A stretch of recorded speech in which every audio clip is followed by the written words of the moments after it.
Everybody's in the truck, right? Huh?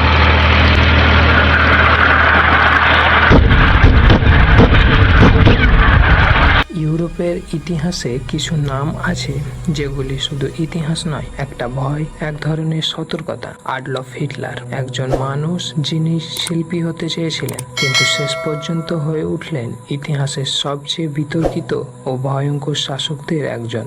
কিন্তু প্রশ্ন হলো, কিভাবে একজন সাধারণ ছেলে অস্ট্রিয়ার এক ছোট্ট শহর থেকে উঠে এসে পুরো বিশ্বকে দ্বিতীয় বিশ্বযুদ্ধের দিকে ঠেলে দিল? এই গল্পে শুধু একজন মানুষের নয়, একটা ক্ষমতা, ব্যর্থতা, মানসিকতা আর ইতিহাসের এক ভয়ঙ্কর সংমিশ্রণ। আডলফ হিটলারের জন্ম 1889 সালের 20 এপ্রিল, স্থান ব্রাউনাউ আম ইন অস্ট্রিয়া। তার পরিবার ছিল সাধারণ ও মধ্যবিত্ত। তার বাবা আলএস হিটলার ছিলেন কঠোর স্বভাবের সরকারি কর্মচারী।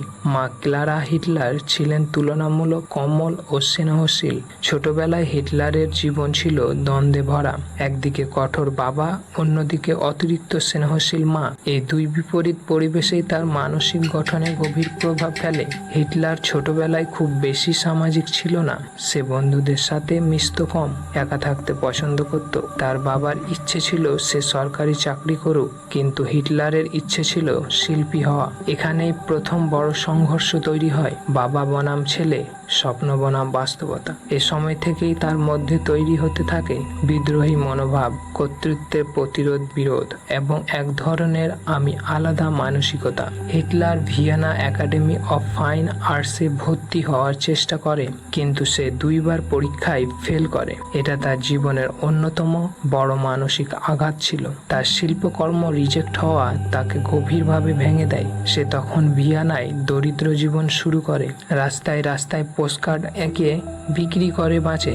এ সময়টা গুরুত্বপূর্ণ কারণ এখানেই তার মধ্যে জন্ম নেয় তীব্র হতাশ, সমাজের প্রতি ঘৃণা এবং রাজনৈতিক চিন্তার বীজ। ভিয়েনা ছিল তখন বহু জাতির, বহু সংস্কৃতির শহর। এখানে হিটলার ধীরে ধীরে জাতীয়তাবাদ, ইহুদি বিরোধী প্রচারণা এবং চরম রাজনৈতিক চিন্তার সাথে পরিচিত হয়। সে বিভিন্ন রাজনৈতিক বক্তৃতা শুনত, পত্রিকা পড়ত। এ সময় তার চিন্তাধারা ধীরে ধীরে চরম পন্থার দিকে যেতে শুরু করে। 1914 সালে শুরু হয় প্রথম বিশ্বযুদ্ধ। হিটলার অস্ট্রো-হাঙ্গেরিয়ান সেনাবাহিনীতে যোগ না দিয়ে সে জার্মানি সেনাবাহিনীতে যোগ দেয়, কারণ সে নিজেকে জার্মান জাতির অংশ হিসেবে ভাবত। যুদ্ধ তার জীবনে একটি গুরুত্বপূর্ণ টার্নিং পয়েন্ট। যুদ্ধে হিটলার বার্তাবাহক হিসেবে কাজ করত। সে সাহসিকতার জন্য কিছু মেডেলও পায়, কিন্তু যুদ্ধ শেষে সে মানসিকভাবে বদলে যায়। যুদ্ধের পরাজয় তাকে ভেঙে দেয়, জার্মানির অপমান তাকে ক্ষুব্ধ করে এবং ক্ষোভ ভবিষ্যতে ভয়ঙ্কর রাজনৈতিক শক্তিতে রূপ নেয়। যুদ্ধ শেষ, জার্মানি পরাজিত, অর্থনীতি ধ্বংস, জনগণ হত্যা। এই বিশৃঙ্খলার মধ্যেই আডলফ হিটলার প্রবেশ করতে শুরু করে রাজনীতির জগতে।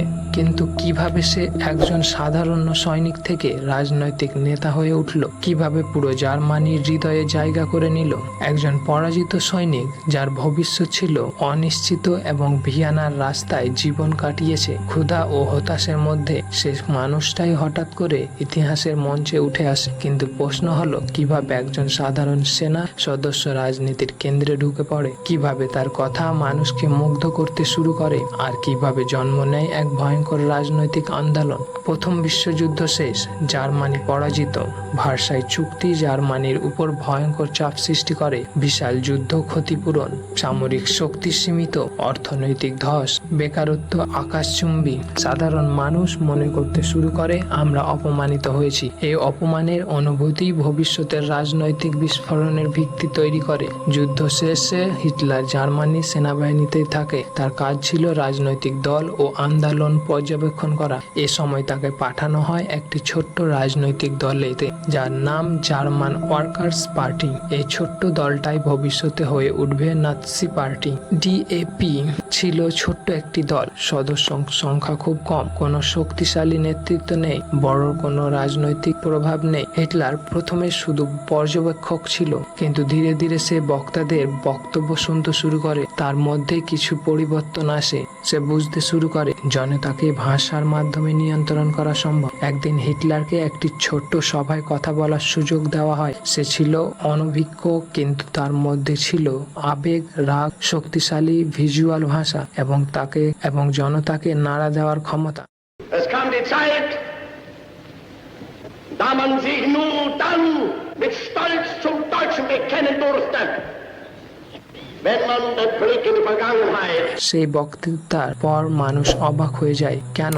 কারণ সে শুধু কথা বলছিল না, সে মানুষের ক্ষোভকে ভাষা দিচ্ছিল। ডিএপি নেতৃত্ব বুঝে যায় এ মানুষটি সাধারণ নয়, তার মধ্যে আছে জনতাকে প্রভাবিত করার ক্ষমতা, আবেগ দিয়ে রাজনীতি করার দক্ষতা এবং শক্তিশালী প্রচারণা চিন্তা। তাকে ধীরে ধীরে দলের গুরুত্বপূর্ণ বক্তা বানানো হয়। হিটলার বুঝে যায় রাজনীতিতে যুক্তি নয়, আবেগ জেতে। সে তিনটি বিষয় ব্যবহার করতে শুরু করে: জার্মানির অপমানিত, ইহুদি কমিউনিস্ট, ভার্সাই চুক্তি, জার্মান জাতির শ্রেষ্ঠ। এই তিনটি মিলে তৈরি হয় তার রাজনৈতিক ভাষার ভিত্তি। 1920 সালের দিকে ডিএপি বড় হতে শুরু করে। হিটলার দলটির নাম পরিবর্তন করে রাখেন national socialist German workers party. এটাই পরবর্তীতে নাৎসি পার্টি নামে পরিচিত হয়। ধীরে ধীরে শুধু বক্তা নয়, পার্টির মুখ্য নেতা হয়ে ওঠে। হিটলার বুঝে যায় রাজনীতিতে শুধু বক্তৃতা নয়, ব্র্যান্ডিং। সে তৈরি করে নতুন পতাকা, ইউনিফর্ম, শক্তিশালী স্লোগান, গণসমাবেশ। রাজনীতি হয়ে উঠে একটি মুভমেন্ট। তার বক্তৃতা এখন বিশাল জনসভায় হয়। মানুষ তার কথা শুনতে আসে, কারণ তারা হতাশ, তারা ক্ষুব্ধ এবং পরিবর্তন চায়। হিটলার তাদের সেই অনুভূতিকে কাজে লাগায়। সে ধীরে ধীরে জনতার নেতা হয়ে ওঠে।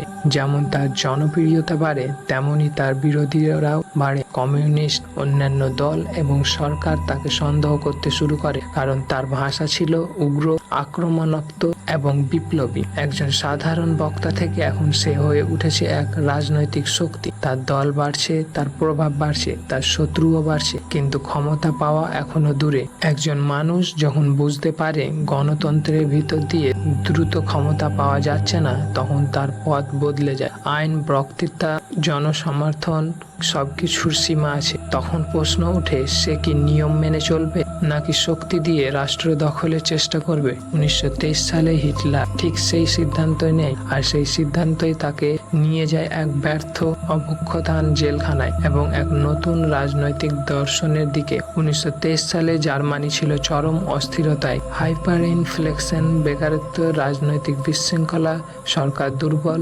সাধারণ মানুষ বিশ্বাস হারাচ্ছিল রাষ্ট্রের উপর। এই পরিস্থিতিতে হিটলার ঐতিহাসিক সুযোগ হিসেবে দেখে। হিটলার শুধু রাজনৈতিক দল গড়ে তুলেছিল না, সে গড়ে তুলেছে একটি আধা সামরিক সংগঠন। এদের কাজ ছিল রাজনৈতিক সভা ভাঙা, বিরোধীদের ভয় দেখানো, রাস্তার শক্তি প্রদর্শন।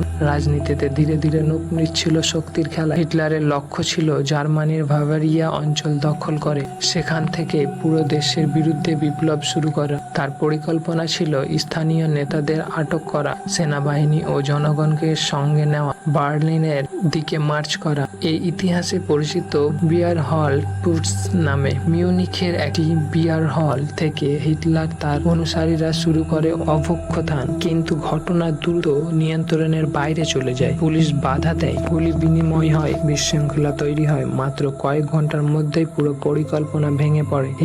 হিটলারের অভ্যুত্থান ব্যর্থ হয়। সে পালানোর চেষ্টা করে, কিন্তু কয়েকদিন পর তাকে গ্রেপ্তার করা হয়। এটা ছিল তার রাজনৈতিক জীবনের প্রথম বড় পরাজয়। আদালতে হিটলারের বিচার শুরু হয়, কিন্তু এখানে ঘটে এক অপ্রত্যাশিত ঘটনা। আদালতকে সে ব্যবহার করে রাজনৈতিক মঞ্চ হিসাবে। সে তার বক্তব্যে বলে, জার্মানি অপমানিত, সরকার দুর্বল, জাতিকে পুনর্জাগরণ দরকার। বিচার হয়ে ওঠে তার প্রচারণার হাতিয়ার। হিটলারকে পাঠানো হয় ল্যান্ডসবার্গ কারাগারে। তার শাস্তি খুব কঠিন ছিল না, বরং এই সময়টাই তার জীবনের সবচেয়ে গুরুত্বপূর্ণ অধ্যায়, কারণ এখানেই সে তার লেখা রাজনৈতিক দর্শন। কারাগারে বসে হিটলার লেখে মেইন ক্যাম্প। এই বইতে সে লিখে তার রাজনৈতিক আদর্শ, জাতিগত শ্রেষ্ঠ ধারণা, ইহুদির বিরোধী চিন্তা, জার্মান জাতীয়তাবাদ সম্প্রসারণের ধরনের ধারণা। এটি শুধু বই ছিল না, এটি ছিল ভবিষ্যৎ নীতির ব্লুপ্রিন্ট। এ পর্যায়ে হিটলারের চিন্তা আরো কাঠামোগত হয়ে ওঠে। আগে যা ছিল আবেগ, এখন তা হয় সংগঠিত মতবাদ,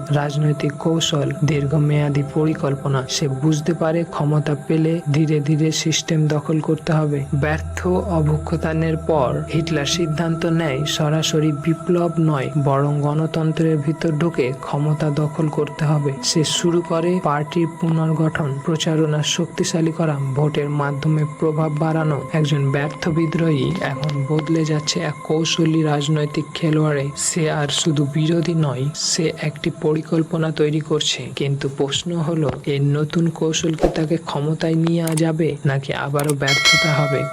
এর পরের পার্টটি দেখার জন্য আমাদের চ্যানেলটি সাবস্ক্রাইব করে আমাদের পাশেই থাকুন।